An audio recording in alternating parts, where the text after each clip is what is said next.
एक atom bomb इतना ताकतवर होता है कि अगर 16,000 एटम बॉम्ब्स को एक साथ ब्लास्ट कर दिया जाए तो वो हमारी पूरी ज़मीन के 2 टुकड़े कर सकते हैं। और ये इतना ज़्यादा ख़तरनाक होते हैं कि ये इंसान के डीएनए को भी बदल सकते हैं। शहरों के शहर और मुल्कों के मुल्क कुछ ही लम्हों में खाक का ढेर बन सकते हैं। लेकिन दुनिया इस खतरे को भांपने के बावजूद भी इन एटम बम्स को मज़ीद ताकतवर बनाने पर लगी हुई है। दुनिया में सबसे पहले एटम बम वर्ल्ड वार 2 के दौरान अमेरिका की जानिब से जापान के शहरों हिरोशिमा और नागासाकी पर ब्लास्ट किए गए थे, जिससे करोड़ों लोग मुतासिर हुए थे।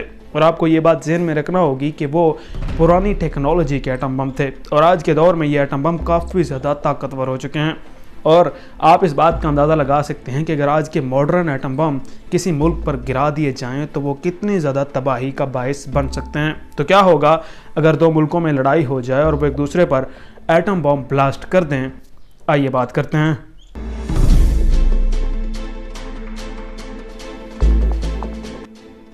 एक एटॉमिक बॉम्ब में आमतौर पर 2 तरह के आइसोटोप्स मौजूद होते हैं, जो हैं यूरेनियम और प्लूटोनियम। और इस बॉम्ब के अंदर मौजूद आइसोटोप्स में जब छोटा सा धमाका होता है तो उनमें फिशन चेन रिएक्शन शुरू हो जाता है, जिससे एटम स्प्लिट होना शुरू हो जाते हैं। यानी यूरेनियम के ऊपर न्यूट्रॉन्स की बम्बार्डमेंट की जाती है, जिसकी वजह से वो स्प्लिट होना शुरू हो जाते हैं। और स्प्लिट होने की वजह से मज़ीद न्यूट्रॉन्स की फॉर्मेशन होती है, जिसकी वजह से कुछ ही लम्हों में काफ़ी ज़्यादा एनर्जी रिलीज़ होना शुरू हो जाती है। और इसी दौरान इतना तेज़ रोशनी निकलती है कि अगर इंसान इसे दिन में 21 किलोमीटर दूर से भी देखे तो उसकी बिनाई जा सकती है, जबकि अगर रात में इसे 85 किलोमीटर दूर से भी देखा जाए तो ये इंसान को अंधा करने के लिए काफ़ी होगी।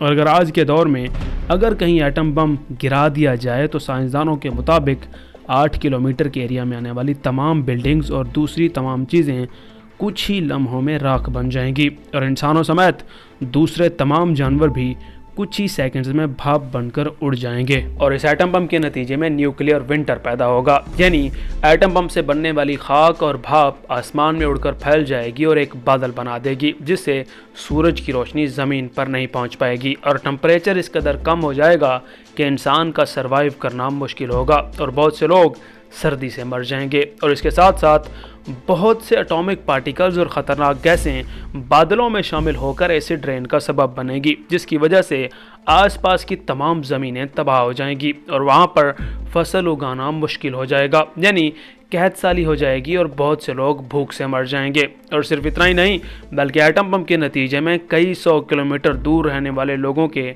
डीएनए भी चेंज हो जाएंगे, यानी उन लोगों के यहाँ बच्चे पैदा नहीं होंगे। और अगर किसी के यहाँ बच्चे पैदा हो भी गए तो उनमें भी जेनेटिक डिसऑर्डर्स होंगे, यानी वो कई नस्लों तक मुकम्मल तौर पर माजूर पैदा होंगे। एटम बम से न सिर्फ ज़मीन बल्कि समंदर में रहने वाले जानवरों पर भी गहरा असर होगा। एटम बम के नतीजे में नाइट्रिक ऑक्साइड आसमान में जाकर हमारी ओजोन लेयर को भी डिस्ट्रॉय कर देगी और सूरज की अल्ट्रावायलेट रेज ज़मीन पर पहुंच जाएंगी। और ज़मीन पर तो पहले से ही तबाही की वजह से इंसान मर चुके होंगे, तो इसका डायरेक्ट असर समंदर में रहने वाले फाइटोप्लैंक्टन्स पर होगा।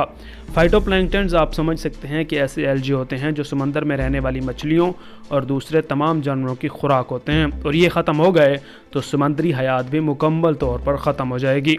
ये तमाम तफसीलात थोड़े पुराने एटम बम की हैं, लेकिन आज के एटम बम काफ़ी ज़्यादा ख़तरनाक और काफ़ी ज़्यादा मॉडर्न हो चुके हैं।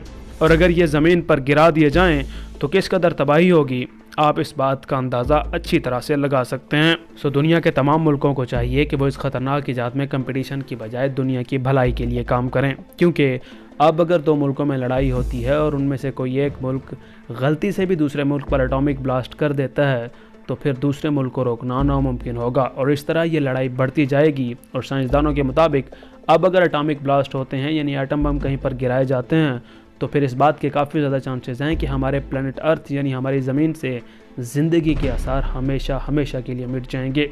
तो इतना ज़्यादा ख़तरनाक ईजाद को हमें चाहिए कि मुकम्मल तौर पर ख़त्म कर दें और दुनिया में अमन लाएं।